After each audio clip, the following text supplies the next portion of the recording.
Hello dears, welcome back. ഇന്ന് നമുക്ക് നല്ല ക്രിസ്പി ആയിട്ടുള്ള പൂരി എങ്ങനെയാണ് ഉണ്ടാക്കുന്നതെന്ന് കാണാം. ഉണ്ടാക്കുന്ന എല്ലാവരും ഒരേപോലെ പൊങ്ങി വരുന്ന രീതിയിലും അതുപോലെ കഴിക്കാൻ നല്ല സോഫ്റ്റ് ആൻഡ് പഫി ആയിട്ടുള്ള പൂരിയുടെ റെസിപ്പിയാണ് ഇന്ന് കാണിക്കുന്നത്. അതോടൊപ്പം തന്നെ പൂരിക്ക് നല്ലൊരു കോമ്പിനേഷനായിട്ട് കഴിക്കാൻ പറ്റിയ ബാജിയുടെ റെസിപ്പി കൂടി കാണിക്കുന്നുണ്ട്. അപ്പോൾ അതിനു മുന്നേ നിങ്ങൾ ആദ്യമായിട്ടാണ് എൻ്റെ ചാനൽ കാണുന്നതെങ്കിൽ നിങ്ങൾക്ക് എൻ്റെ വീഡിയോ ഇഷ്ടപ്പെടുന്നുണ്ടെങ്കിൽ മറക്കാതെ ഒന്ന് സബ്സ്ക്രൈബ് ചെയ്ത് സപ്പോർട്ട് ചെയ്തേക്കണേ. അപ്പോൾ ആദ്യം നമുക്ക് പൂരി ഉണ്ടാക്കാം. അതിനായിട്ട് ഒരു ബൗളിലേക്ക് 100 ml മെഷറിംഗ് കപ്പിൽ 4 കപ്പ് ഗോതമ്പ് പൊടി ഇട്ട് കൊടുക്കാം.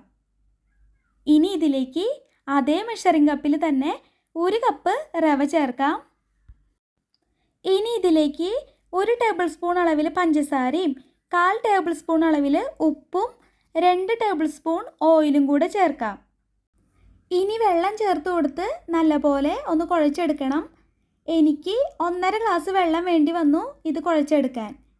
നമ്മളെടുക്കുന്ന ഗോതമ്പ് പൊടിക്ക് അനുസരിച്ച് വെള്ളം ചേർത്ത് കൊടുക്കുന്നതിൽ ചെറിയ വ്യത്യാസങ്ങൾ വന്നേക്കാം. അപ്പോൾ അത് നോക്കി കുറേശ്ശെ വെള്ളം ചേർത്ത് കൊടുത്ത് വേണം മാവ് കുഴച്ചെടുക്കാൻ. അതുപോലെ മാവ് കുഴച്ചെടുക്കുമ്പോൾ ഈ ഒരു മാവ് ഒരുപാട് കട്ടിയിലും അല്ലെങ്കിൽ ലൂസിലും ആവരുത്. ചപ്പാത്തിക്കൊക്കെ കുഴയ്ക്കുന്നതിലും കുറച്ചുകൂടെ കട്ടിയിൽ വേണം ഇത് കുഴച്ചെടുക്കാൻ. ഇതുപോലെ നല്ല സോഫ്റ്റാക്കി ഇപ്പോൾ കുഴച്ചെടുത്തിട്ടുണ്ട്.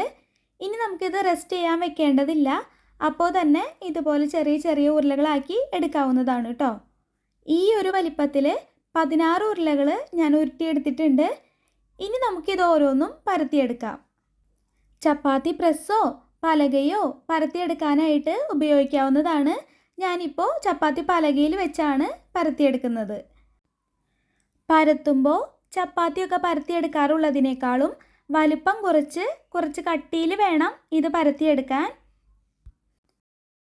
കണ്ടില്ലേ, ഇതുപോലെ ഒന്ന് പരത്തിയെടുത്തിട്ടുണ്ട്.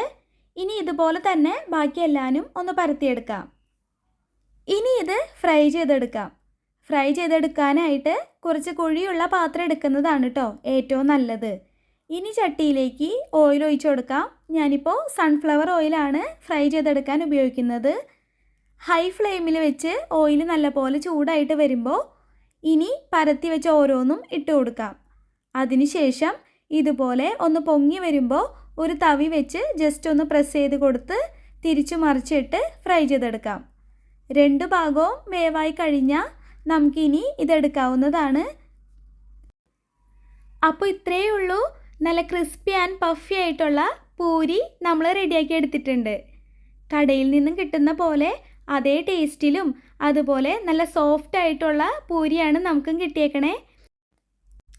അപ്പോൾ പൂരി ഉണ്ടാക്കിയിട്ട് ശരിയാവാതെ ഇരിക്കുന്നവരുണ്ടെങ്കിൽ ഈ രീതിയിൽ ഒന്ന് ട്രൈ ചെയ്ത് നോക്കിക്കോളൂ കേട്ടോ.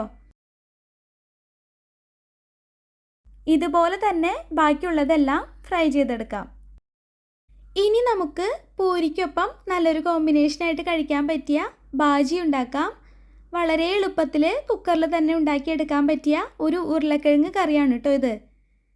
അതിനായിട്ട് കുക്കറിലേക്ക് 2 ടേബിൾ സ്പൂൺ വെളിച്ചെണ്ണ ഒഴിച്ച് കൊടുക്കാം. ഇനി ഇതിലേക്ക് ഒരു സവോള നീളത്തിൽ അരിഞ്ഞത് ചേർത്ത് കൊടുക്കാം. സവോള ഒന്ന് സോഫ്റ്റായിട്ട് വരുന്നത് വരെ ഇളക്കി കൊടുത്ത് വഴറ്റിയെടുത്ത ശേഷം ഇതിലേക്ക് ഇനി 1 ടേബിൾ സ്പൂൺ ഇഞ്ചി വെളുത്തുള്ളി ചതച്ചത് ചേർത്ത് കൊടുക്കാം. ഇനി ഇഞ്ചിയുടെയും വെളുത്തുള്ളിയുടെയും പച്ചമണം മാറുന്നത് വരെ ഇളക്കി കൊടുത്ത് വഴറ്റിയെടുത്തുകൊണ്ടിരിക്കണം. എരിവിനാവശ്യമായ പച്ചമുളകും കറിവേപ്പിലയും ചേർത്ത് കൊടുത്ത ശേഷം ഇനി ഇതിലേക്ക് 1/4 ടീസ്പൂൺ മഞ്ഞൾപ്പൊടി, 1/4 ടീസ്പൂൺ കുരുമുളക് പൊടി, 1/2 ടീസ്പൂൺ ഉപ്പ് ഇത്രയും ചേർത്ത് കൊടുത്ത് നല്ലപോലെ ഒന്ന് മിക്സ് ചെയ്ത് കൊടുക്കാം. കുരുമുളക് പൊടി നിങ്ങളുടെ എരിവിനനുസരിച്ച് കൂട്ടിയോ കുറച്ചോ ചേർത്ത് കൊടുക്കാവുന്നതാണ് കേട്ടോ. ഇനി ഇതിലേക്ക് 2 ഉരുളക്കിഴങ്ങ് കുറച്ച് വലുതാക്കി അരിഞ്ഞതും 1 പകുതി ക്യാരറ്റ് അരിഞ്ഞതും ചേർത്ത് കൊടുക്കാം.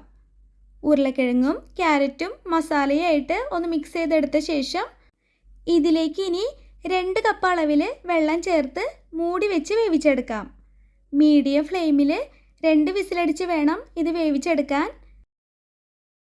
പ്രഷർ ഫുള്ള് പോയ ശേഷം ഇനി നമുക്കിത് തുറന്ന് നോക്കാം. കണ്ടില്ലേ, കഷ്ണങ്ങളൊക്കെ നല്ലപോലെ വേവായിട്ടുണ്ട്. ഇനി ഒരു പാനിലേക്ക് 2 ടേബിൾ സ്പൂൺ വെളിച്ചെണ്ണ ഒഴിച്ച് കൊടുക്കാം. എണ്ണ ചൂടായിട്ട് വരുമ്പോൾ 3/4 ടീസ്പൂൺ കടുകിട്ട് കൊടുക്കാം. കടുക് പൊട്ടി വരുമ്പോൾ 2 വറ്റൽമുളക് രണ്ടായിട്ട് കീറിയതും കുറച്ച് കറിവേപ്പിലയും കൂടെ ചേർത്ത് കൊടുത്ത് ഒന്ന് ചൂടാക്കി എടുത്ത ശേഷം നേരത്തെ കുക്കറിൽ വേവിച്ച് വെച്ച കഷ്ണങ്ങൾ ചേർത്ത് കൊടുക്കാം. ഇനി നമ്മൾ ചേർത്ത് കൊടുത്ത കഷ്ണങ്ങൾ ഒരു തവി കൊണ്ട് ഇതുപോലെ ഒന്ന് ഉടച്ചു കൊടുക്കാം. അപ്പോൾ കറി കുറച്ചുകൂടെ തിക്കായിട്ട് കിട്ടും. അവസാനമായിട്ട് 2 നുള്ളു ഗരം മസാല കൂടി ഇട്ട് കൊടുത്ത് ഒന്ന് മിക്സ് ചെയ്തെടുത്താൽ പൊട്ടറ്റോ ബാജി റെഡി. നല്ല സിമ്പിളല്ലേ ഇത് ഉണ്ടാക്കിയെടുക്കാൻ? പൂരിക്കൊപ്പം കഴിക്കാൻ ഇത് അടിപൊളി ടേസ്റ്റാണ്. അപ്പോൾ നിങ്ങളെല്ലാവരും പൂരിയും ബാജിയും ഇതുപോലൊന്ന് ഉണ്ടാക്കി നോക്കിക്കോളൂ. നിങ്ങൾക്കിത് ഇഷ്ടപ്പെടും. എൻ്റെ വീഡിയോ ഇഷ്ടപ്പെട്ടെങ്കിൽ മറക്കാതെ ഒന്ന് ലൈക്ക് ചെയ്ത് എൻ്റെ ചാനലൊന്ന് സബ്സ്ക്രൈബ് ചെയ്തേക്കണേ. അതുപോലെ നിങ്ങൾക്ക് ഇഷ്ടപ്പെട്ടവർക്ക് ഷെയർ ചെയ്തും കൊടുത്തോളൂ. സബ്സ്ക്രൈബ് ചെയ്യുമ്പോൾ തൊട്ടടുത്തുള്ള ബെല്ലൈക്കണിൽ ഓൾ എന്ന ഓപ്ഷൻ കൂടി ഒന്ന് ക്ലിക്ക് ചെയ്തോളൂ. എന്നാൽ മാത്രമേ ഞാൻ ഇനിയും വീഡിയോ ഇടുമ്പോൾ നിങ്ങൾക്ക് നോട്ടിഫിക്കേഷൻ കിട്ടുള്ളൂ. അപ്പോൾ നിങ്ങൾക്ക് ഇഷ്ടപ്പെടുന്ന മറ്റൊരു റെസിപ്പി വീഡിയോയിൽ നമുക്ക് വീണ്ടും കാണാം. അതുവരേക്കും ബൈ ബൈ. Thank you.